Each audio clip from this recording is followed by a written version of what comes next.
Good morning. Happy. Good morning. What is this? Wonderful Tuesday morning. So I woke up this morning Yeah. because, most times I wake up. Today we don't, right? But I got this new diet because of, my body's basically falling apart, so the doctors say, but bacon's in the diet, so. He's on a steady decline, is what he said. That's what it. Oh, sorry. No, go ahead. Either you change your lifestyle or you will die a painful, terrible death. Yeah, so I'm trying to change my lifestyle. We'll see how she goes, right? Anyhow, there's two things I want to talk about this morning. One of them is cut and dry. It's hypocrisy.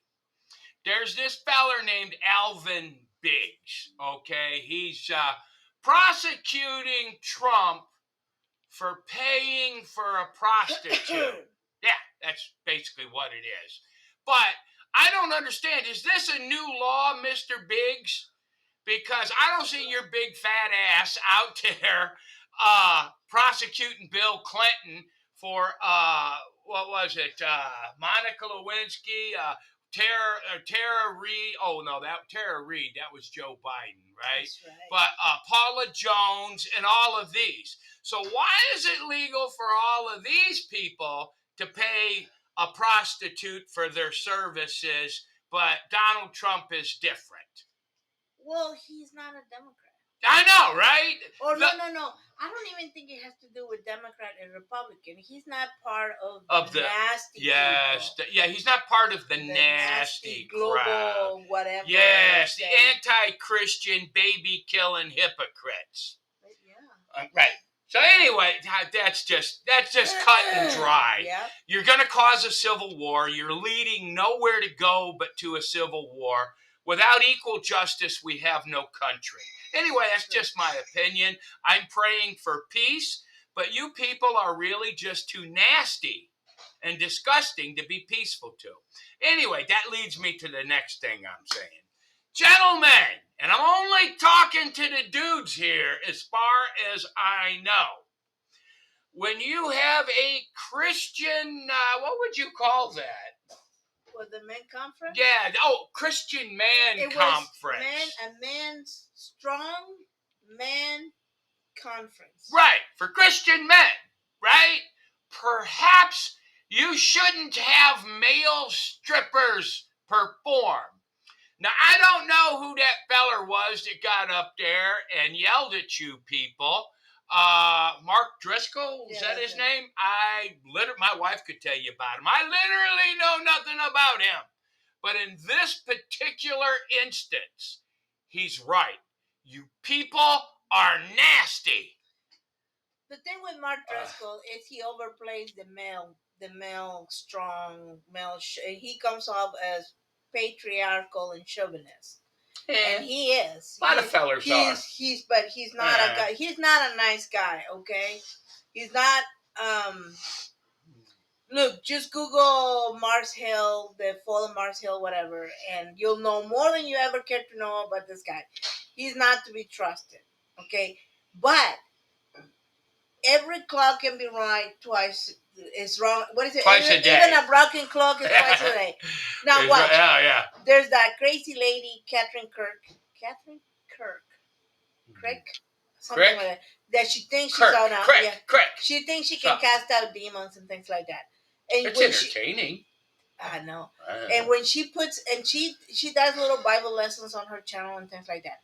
And I sit there sometimes and I listen to her and I go like, that she's right. She's right about that. But that does not mean that everything they do and say is correct. And so, back to Mark Driscoll, he's not a nice guy. He's had a string of things that happened to him and that with him and about him that are really bad. Was he the one that was so-called with the girl in the church and they fired him? Was that guy?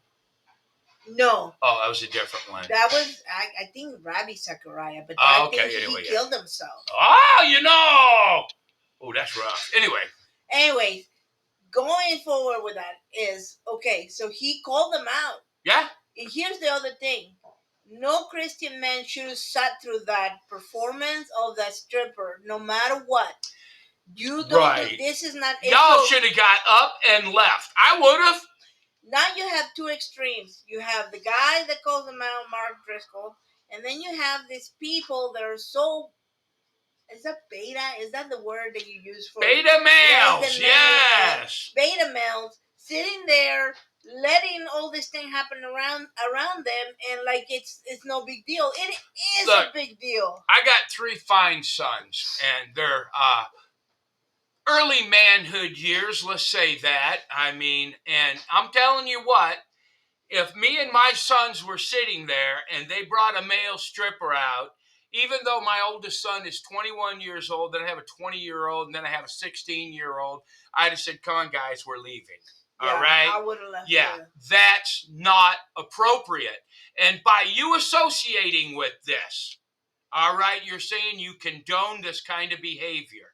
And now look, that other preacher there, he's kind of right, but he's most definitely wrong, and I'll tell you why. There's no right and wrong exactly on this one instance, because he cited Matthew. And Matthew says if your brother offends you, you should take him aside and talk to him. Then that's absolutely true. In a real polite world, yes, this man should have went to him and said, hey man, that was wrong. But the problem with that is if he went to him and said he was wrong, he would not have allowed him on stage to call those people to task, which most definitely needed to happen. Yeah. Then he Right. needed to do that, absolutely. Yeah. And here's the other thing, God uses people in all ways, okay? He can use a broken vessel like Mark Driscoll. Use me. He uses all of us to deliver a lesson and to deliver a message. You need to reclaim your manhood.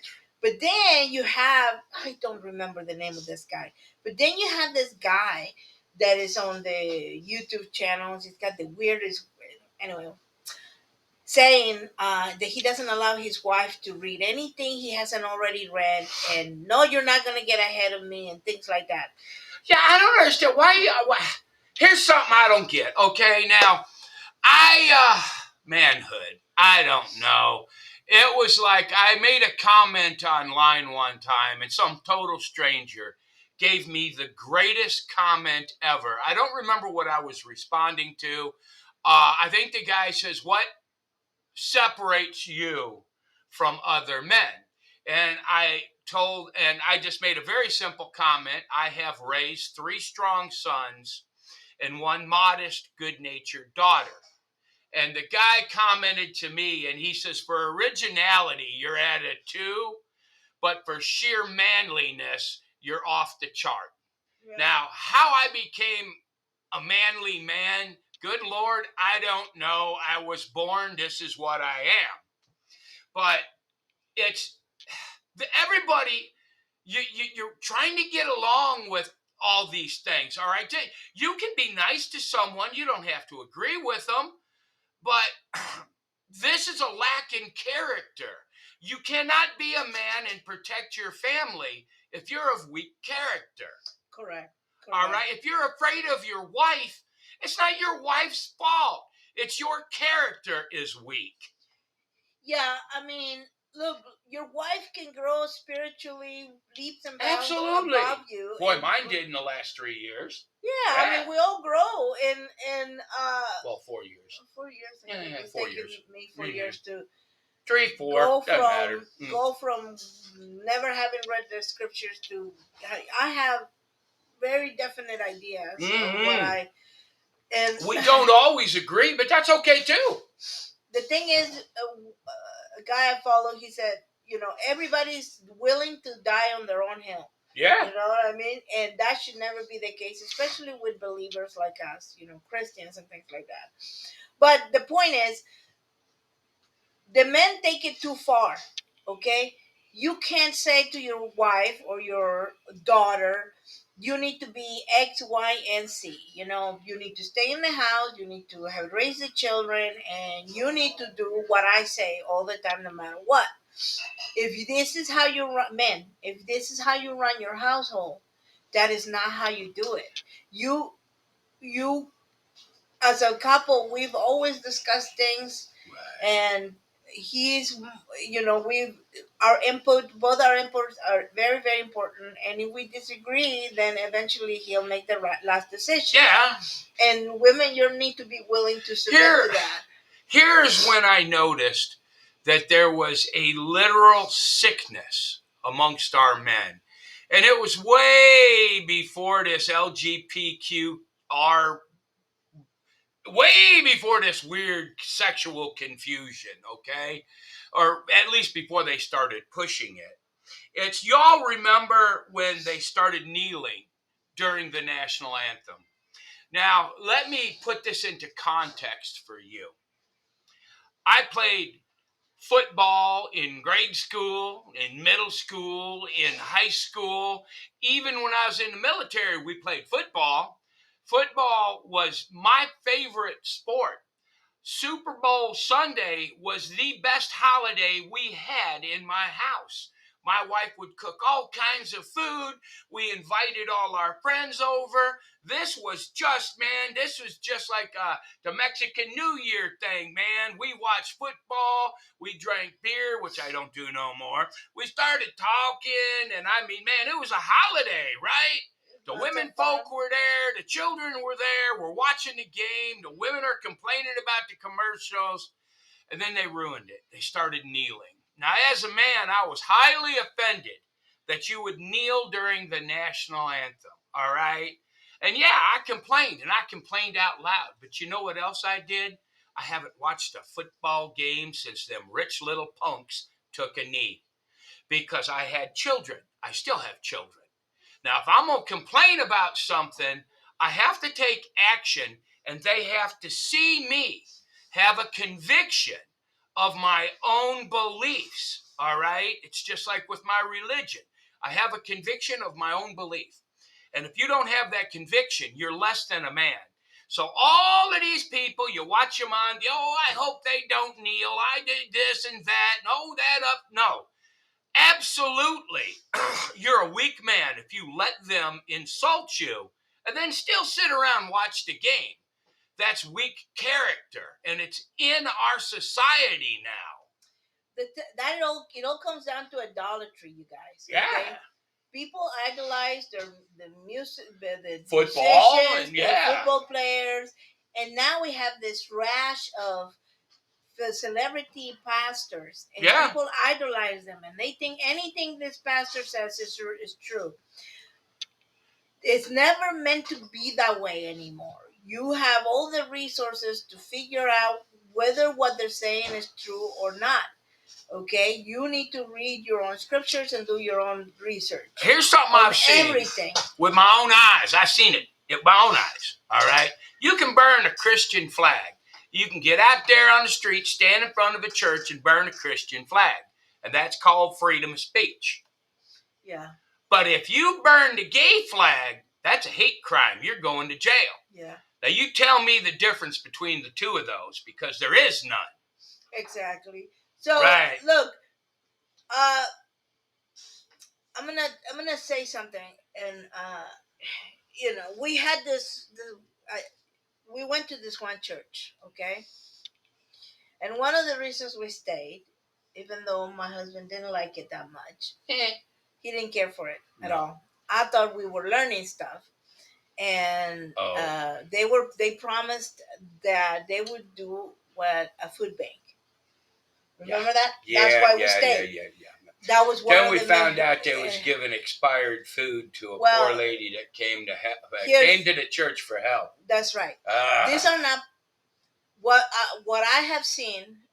If you're a Mexican and or you're a Catholic, you go to your churches, and usually what you see in the Catholic churches is a lot of poor people. Yeah. That's been my impression. I've seen very poor people in the Catholic churches. This is not so in the Protestant churches. People in the Protestant churches, for the most part, okay, the elders and the deacons and all of that, they have money. Yeah. Okay. I don't begrudge anybody anything that God gives you. But God doesn't just give us things so that we can hoard them and make our life great, because we have a promise of heaven in the future. So we're here to do a job. Okay? Now, this mostly all, oh, except for me, this is a mostly white congregation. Okay? Yeah, you're generally the only Mexican that shows up in our churches. And Well, and my kids. This is not judgment, but this is I'll get to it. You'll see. This is not me judging us judging them, okay? Because but here's what happened. A black lady of low income status came to the church. She came for help. She came to the church for help. So she came to the sermons and she came to the all of that stuff, and she was trying to integrate herself and all of that. Since then, we've left that particular church because we figured out we were not the same. Right. You know, they preach fire and brimstone. Yeah. And so we moved on and all of that. And by happenstance, that God hates you. Yeah. I don't by like happenstance, we find out that the lady had lost her apartment, and her husband had moved on to another town, and they were living in a shelter. Yeah. Someone I really liked said that they had taken her to the food bank, and some of the food that was there, it's canned and it was expired. So she threw it away, which is probably what I would have done. Me too. I can't. We got kids. I'm not risking it. Yeah, she said, well, the food and the food can is expired. It's a year. She gave me all these excuses, and the thing is, she says, if you're hungry, you will eat whatever, right? If you're hungry, you won't throw away food. Well, you're not going to eat something that's going to make you sick. But what if it makes me sick? And that would be, and whatever. Right. Here's all of that set aside. God put this one human being, a single family, in their midst to see what they would do out of their own personal abundance. Okay? And they did nothing. That was nothing, guys. If nothing. you and so my point to this is, it's not that you have to go resolve the world problems, okay? Well, you should be aware of the world problems, but God puts people in front of you to test what you will do. Here's something else, we will do. All right, that really, really upset me about this whole situation is, like, me and my wife are not rich. We do a lot of farming. I can't farm this year. I've got too many medical problems. But up until then, we were giving a lot of food away and stuff. And had this preacher or these elders brought it to our attention, me and my wife's attention, we would not have let these people starve. We were members. Okay? Right. We were supposed to be, and see, that's the other thing. We went through all the hoops and loops to be members of the community. Become official members, sworn in and everything. All they had to do was say, this one person is struggling. By all means. We might not have been able to pay their rent, but they sure wouldn't have gone hungry. We've done that before. Yes. We bought groceries for somebody. We absolutely have. Everything what we could afford. Yes. Okay, up to the point, because your top priority always is your family. But we didn't take them to a feed bank. No, we went to Sam's Club and we bought bulk groceries and we took it to them. Things that you could... Rice, beans, canned goods, flour, sugar. Things that you can make things with, because the lady that we knew... She can cook. So she was... Anyways, and we prayed for her, and God, I tell you what, God has listened to those prayers on her. Because she is doing so much better. Right. And it's not that we did anything, okay? God just looked at her and helped her. But that's the thing. You don't have to solve. You got to help the person in front of you, okay? And the churches don't do that, okay? But take her to a thing. My problem is, okay? And I just thought of that, and that's why I'm ranting about it. My thing is, you're at home eating steak and going on very pricey And sitting at a restaurant, at a fancy restaurant with us, telling us that the lady shouldn't have thrown away food. When you can, out of your abundance, help somebody. Really try to help somebody. So, all that to say is, God gives you so that you can give. Okay? And I'm not talking to give to your church because they pick and choose who they're going to give it to. Yeah, I'm like, I'm not going that route again where I give that much money to a church thinking that they're going to do the right thing, because I've had this experience at 3 different churches now where we give and we find out, oh, yeah, they have charity, but it's only for them. I mean, handing potatoes out to rich people is ridiculous. And right? We went to this one church where they had like boxes and boxes of sweet potatoes, right? They had to force people to take them. Right. Instead of taking it to the food bank. These people are not hungry. These people are not starving. But it was such a blatant thing, and especially because when we first got there, there's one. That's our first thing ever. How do you guys interact with the community? Do you help poor people? And every single time they say yes, and every single time we find out the answer is no. And then we had the one person, one of the elders there. He made it clear in one of the first lessons we had that he was wealthy. Yeah. He made it perfectly clear. Abundantly. That he was wealthy. And just to let someone that God put in front of you. God led her to the front door of your church.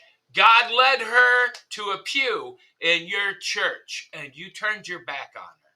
So, not that I'm judging, it's just I'm judging, and that's a sin.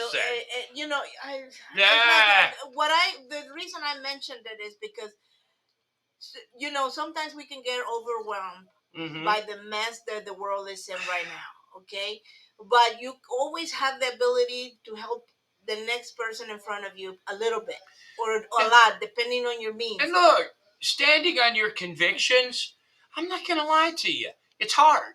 Yeah. But if you stand up for your convictions, it sets an example not only to your children and your wife, but it sets an example for your community. And if it makes your life hard, it's like my wife one time, we give money to somebody every month, right? And she's, well, how much should we give? And I'm like, well, give what we can and then just a little more to make it hurt. Yeah. All right? So, I mean, you people, come on now. You had a male stripper in a men's church. Yeah. What is wrong with you? If you didn't automatically get up and walk away, you got a problem. On a stripper pole. An actual freaking stripper pole. That was just... Anyways, all that taking his clothes off. All that to say, friends. Hi, buddy. You hungry? Yeah. Okay. Somebody wants food. Okay. All that to say, friends, is help whoever's in front of you. You don't have to resolve all their problems. You don't have to feed them forever. Do what you can with what God gives you, and then a little more. All you hypocrites, and you back there in the back of the room, I see you trying to put your head down, right? No, I'm praying for you. I am. I pray for you every night. I pray that God gives you a little bit of spine. I know you can't handle much, but just a little bit. Yeah, we pray for all of you. We pray for everybody. Yep. All right. I'm going to go feed the child. Got to go feed him. All right. God bless, people. God bless. Where's the button thing? Oh, there it is.